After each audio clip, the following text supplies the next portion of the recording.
Welcome to the BrainyX channel. In this video, we are going to work through two linear equations, but this time the equations will contain fractions. Let's begin with our first example. So for our first example, I can see we are dealing with an equation because we have this equal sign and we have to solve for x. That means we have to get all the x terms on the one side and all the other terms on the other side. But we have a problem because we have fractions in this equation. Now, the other problem that we have is that we have more than one term on the one side because there is this minus sign. So what we need to do is to find a lowest common denominator. And once we find the lowest common denominator, or the LCD, then we can change all the fractions to that same LCD. And once they are the same, we can remove the common denominator and the equation becomes easier to solve. Let me show you. Now, some of you might say, okay, but the lowest common denominator for 3, 6, and 2 is 12. But that is not correct. Let me show you why. If you list the multiples of 3, that is 3, 6, 9, 12, 15, and so on. And let's list the multiples of 6. It's 6, 12, 18, and so on. And let's also list the multiples of 2.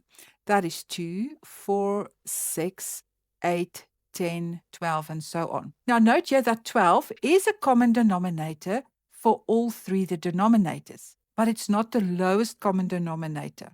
That is in fact 6, as you can see here, because that is the lowest number that all three my denominators can divide into. So the lowest common denominator for these is 6. Now that we know that our lowest common denominator is 6, I have to rewrite each fraction with the new lowest common denominator. So let's do that. 6 and then minus and then here 6 and 6. Now it is very important. Whatever you do at the bottom, you have to do at the top. So first up, we ask ourselves, what must I multiply this 3 by to make it 6? And that is multiply by 2. And what I do at the bottom, I have to do at the top. Let's have a look at this one. 6 multiplied by 1 is 6. So, and what I do at the bottom, I have to do at the top. And here, what must I multiply 2 by to make it 6? And that is 2 times 3. And what I do at the bottom, I do at the top. So let's apply this. Now, this is going to be a very important part. Remember, at the bottom, we multiplied the whole denominator by 2. That means when I multiply this 2 by my numerator, it's going to be this whole numerator.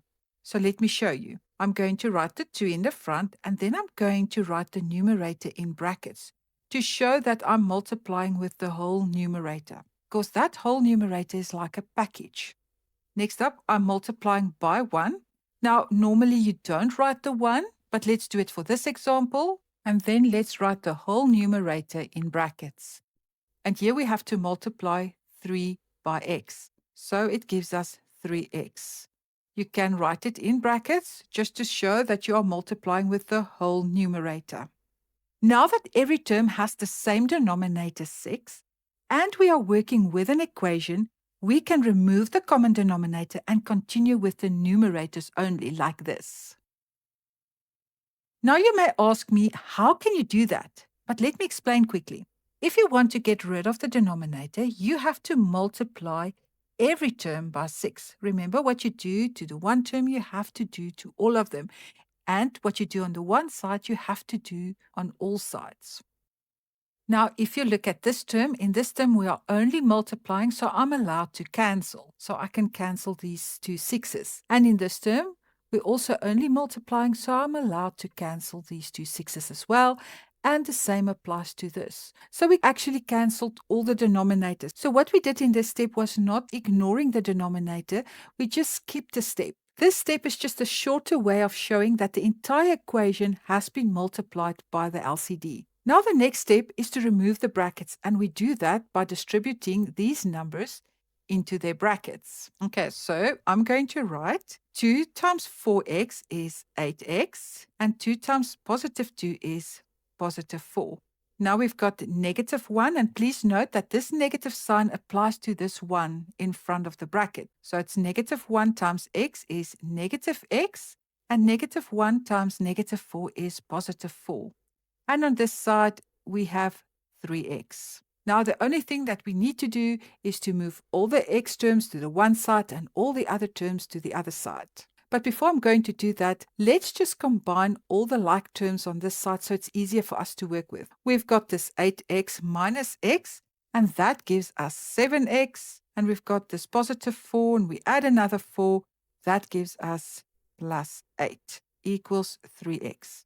Now we have to move all the x terms to the one side and all the other terms to the other side. Now it is totally up to you whether you want to move this 7x to this side. Then just keep in mind that you will end up with a negative x and that you will have to divide by a negative to make your x positive in the end. Or what you can do is you can move this x to this side, but then when you do that, you have to move this 8 to this side. Let's do it this way. So I've got this positive 3x, and to move it to the other side, I have to do the inverse operation. And the inverse of adding is subtracting. So I have to subtract 3x. And what you do on the one side, you have to do on the other side. Now, because I'm moving all my x terms to the left-hand side, I have to move this positive 8 to the right-hand side. Because this is positive, I'm adding, I have to subtract 8. And what I do on the one side, I have to do on the other side. So let's rewrite this. I've got 7x minus 3x. These two cancel, and these two cancel, and I'm left with negative 8. Now let's combine these like terms, 7x minus 3x, that gives us 4x equals negative 8. Very important, I've got this x and it is multiplied by 4. So the x is still not on its own, and to get rid of that 4, to move it to the other side, I have to divide by 4. Because division is the opposite of multiplication. So I'm going to divide by 4 on this side and divide by 4 on that side. And that leaves us with x equals negative 8 over 4. So negative 8 divided by 4 is negative 2. And that is the final answer.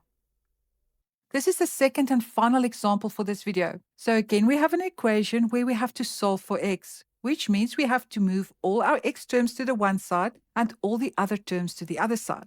But again, we are dealing with fractions. And because we have more than one term on each side of the equation, we need to find a lowest common denominator. Now, the other thing that you must note is that we have two terms here that are not fractions. So we are going to turn them into fractions. And how do we do that? Easy, let me show you. I'm going to write my first term as is. And now to turn this term into a fraction, I'm going to write it as x over 1. So now it is a fraction. And for this 2, I can write it as 2 over 1 to make it a fraction. And let's just copy the rest down. Now, because there are fractions in this equation and we are dealing with multiple terms, we have to find the LCD. So the LCD for the denominators is 10. So what we need to do now is to rewrite each of these fractions with the new lowest common denominator. So I'm going to rewrite my fraction with my new LCD, and this fraction with my new LCD, and I do the same with these two fractions on the right-hand side. Now we're going to fill in the numerators. And to do that, we have to ask ourselves, what must I multiply 5 by to make it 10? And the answer is 2. And what you do at the bottom, you have to do at the top. Now let's do this denominator. What must I multiply 1 by to make it 10? And the answer is 10. And what I do at the bottom, I do at the top. This one is the same. 1 times 10 is 10. So I multiply the same at the top. And here, what must I multiply 2 by to make it 10? And the answer is 5. So I have to multiply by 5 at the top as well. So in this first fraction, I'm multiplying my numerator by 2. So what I'm going to do is to move this 2 to the front. And to show that I'm multiplying by this whole numerator, I'm going to write it in brackets to show that it forms one package. Okay. Next up, I'm multiplying this numerator by 10. So I'm going to move the 10 to the front, and I'm multiplying by my numerator.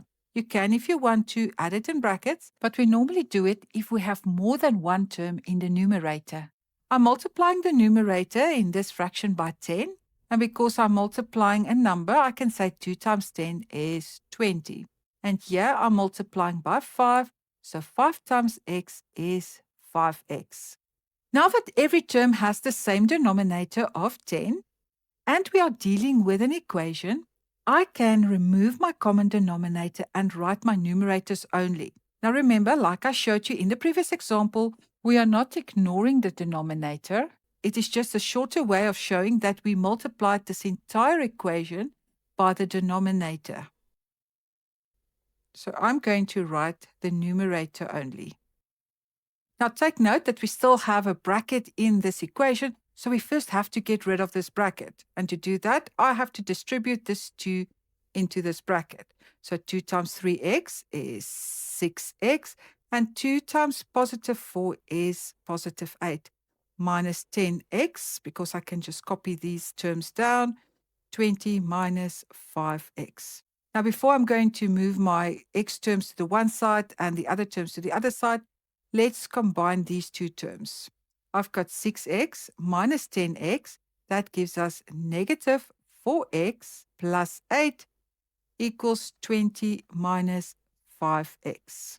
Now, all we need to do is to move the terms. Here we are subtracting 5x, and the inverse operation is to add 5x. And what I do on this side, I have to do on this side. And here I'm adding 8, so I have to subtract 8. And what I do on the one side, I have to do on the other side. So let's rewrite this. We've got negative 4x plus 5x. And on the other side, we have 20 minus 8. And just in case you were wondering, these two cancelled and these two cancelled. That's why you don't see it on either of these sides. And now let's combine the terms. We've got negative 4x plus 5x is x, and 20 minus 8 is 12. And that is the final answer.